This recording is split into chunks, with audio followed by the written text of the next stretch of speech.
13 জন নিয়েছেন, খুব ভালো কথা। এবার বাকি বিভাগগুলো থেকে 13 জন করে উপদেষ্টা নিয়োগ দিতে হবে। পারবেন?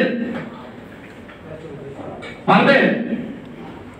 পারবেন না তো তাহলে ওই চট্টগ্রাম থেকে উপদেষ্টা কমাতে হবে, এটি আমাদের দাবি। ফারুকীকে সরাতে হবে। কেন? কারণ তিনি গণজাগরণ মঞ্চের তিনি সমর্থক ছিলেন এবং ওই ইমরানের সরকার তাদেরকে নিয়ে তিনি স্বপ্ন দেখেছিলেন।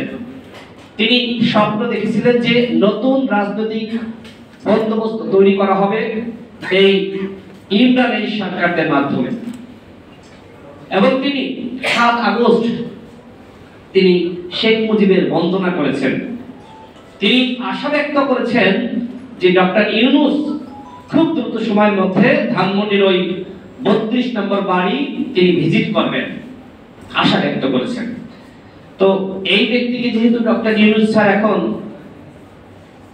উপদেষ্টা বানিয়েছেন, আমি ডক্টর ইউনূস স্যারকে বলবো আপনি ফারুকীকে নিয়ে একটু শেখ মুজিবের বাড়ি ভিজিট করে আসেন, আপনার প্রতি আমার এই অনুরোধ। এবং দেখেন যে এই ফারুকী তিনি আল্লামা শফিকে, এই শফি হুজুরকে তিনি তেতুল হুজুর বলেছেন। হেফাজতের নেতা কর্মীরা এখন কোথায়? কোথায় তারা? প্রতিবাদ আছে? তাদের সব থেকে আধ্যাত্মিক নেতা শফি হুজুরকে তেতুল হুজুর যিনি বললেন, তাকে উপদেষ্টা বানিয়েছে, কিন্তু এই হেফাজত ইসলাম নামে মাত্র একটি বিবৃতি দিয়েছে, আর কোনো মাঠ পর্যায়ে আন্দোলন সংগ্রামের মাধ্যমে কোনো প্রতিবাদ জানাননি। তাহলে কি হচ্ছে? এই মুজিববাদী চেতনার ফারুকী 15 বছর ধরে তিনি আওয়ামী লীগের সুবিধা নিয়েছেন, আওয়ামী লীগের বন্দনা করেছেন।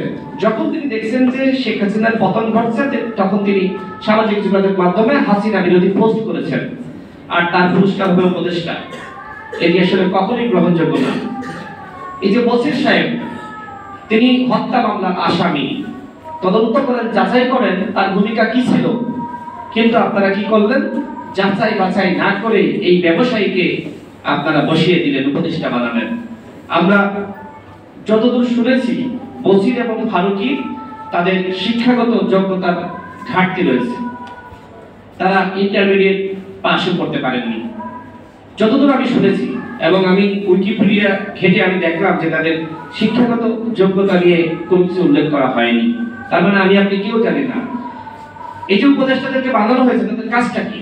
তাদের কাজটা রাষ্ট্র সংস্কার করা, আগামীতে একটি অবাধ, সুষ্ঠু এবং নিরপেক্ষ নির্বাচন অনুষ্ঠিত করা, রাষ্ট্রের পলিসি, আন্তর্জাতিক রাজনীতি এই সম্পর্কে বিস্তার জ্ঞান এবং ধারণা তাদের থাকা দরকার।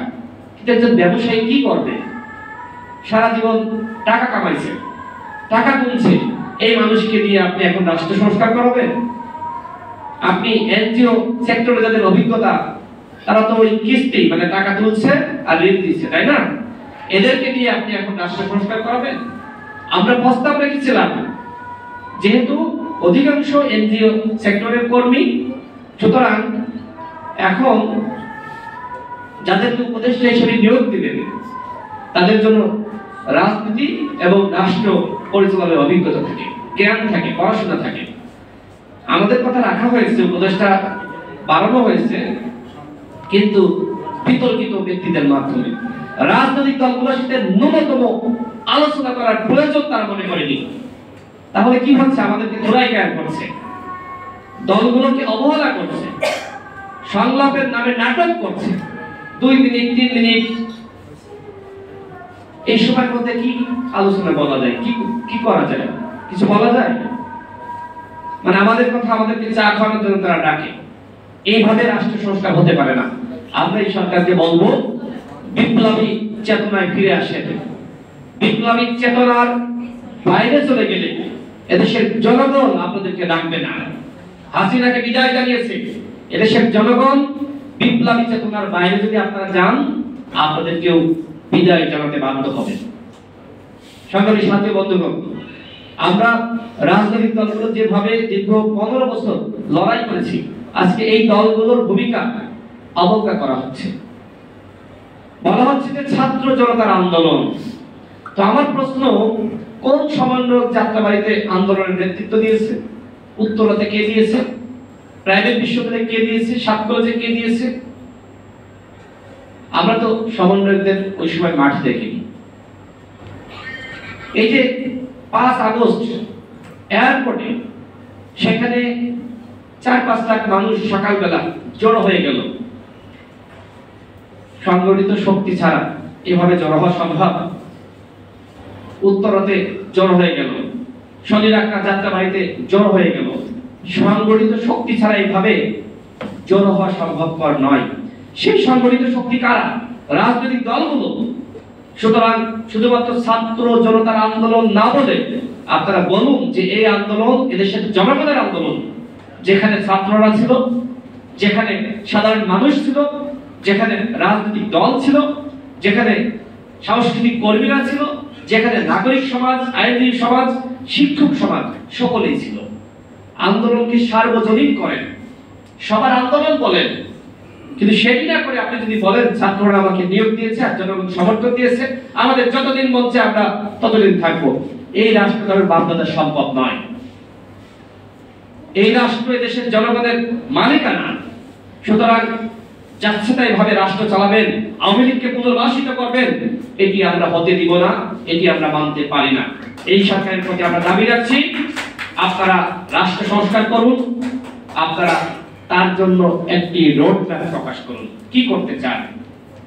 পরিকল্পনাবিহীন আপনারা চলতে পারেন না, আপনাদেরকে আমরা চলতে দিব না।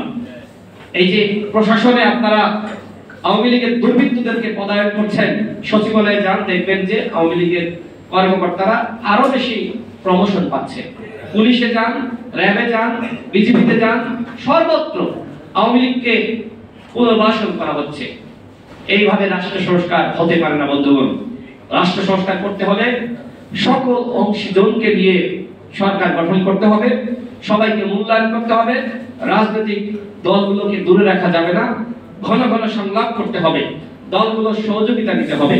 দলগুলোকে ইগনোর করে কোনো রাষ্ট্র সংস্কার আপনারা করতে পারবেন না। ইতিমধ্যে বিপ্লব ব্যর্থ হওয়ার পথে, বিপ্লব ইতিমধ্যে ব্যাহত হয়ে গেছে। কারা উপদেষ্টা নিয়োগ দিচ্ছে, কারা সরকার চালাচ্ছে, কি হচ্ছে, কোথা থেকে কি বানিয়ে আসছে আমরা কেউ কিছু জানি না। এইভাবে রাষ্ট্র সংস্কার হতে পারে না বন্ধুগণ। রাষ্ট্র সংস্কার করতে হলে সবকিছু অপেক্ষা হতে হবে, সবকিছু প্রকাশ্য হতে হবে। গোপন চুক্তি করে গোপনীয় ভাবে 2-5 জন সিদ্ধান্ত নেবেন আর আমরা সেটি মেনে নিব, সেটি হতে পারে না। আপনারা যখন বিপদে পড়ছেন তখন তো আমরা ঝাঁপিয়ে পড়ছি। এই যে গুলিস্তানে যখন আওয়ামী লীগ কর্মসূচির ঘোষণা দিল, কারা গেল? রাজনৈতিক দলগুলো রাত থেকে অবস্থান নিয়েছে, সারাদিন অবস্থান করেছে। আপনারা বিপদে পড়বেন আর আমরা যে আপনাদেরকে উদ্ধার করবো, বাঁচাবো, আর আপনারা যখন সিদ্ধান্ত নেবেন আমাদের কোনো মতামত থাকবে না, আমাদের উপেক্ষা করবেন। কি পেয়েছেন? এইভাবে চলতে পারে না।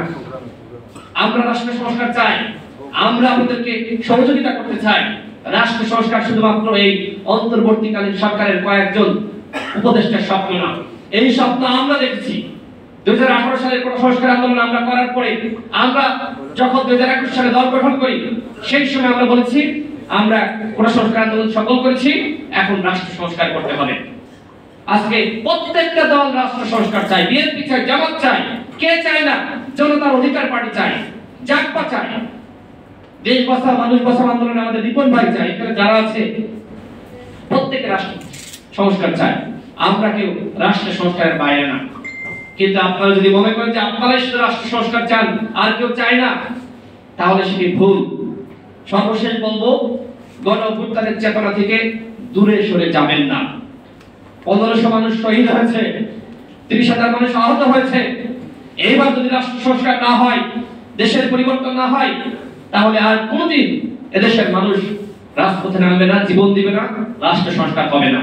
সুতরাং ডক্টর ইউনূস স্যারের প্রতি শ্রদ্ধা রেখে বলছি, সকলকে নিয়ে সিদ্ধান্ত নিন। 2-1 ছাত্রকে নিয়ে আর 2-1 এনজিও কর্মীকে নিয়ে আর আপনার আশপাশের 2-5 জন মানুষকে নিয়ে আপনি সিদ্ধান্ত গ্রহণ করলে সেই সিদ্ধান্ত আমরা মানব না।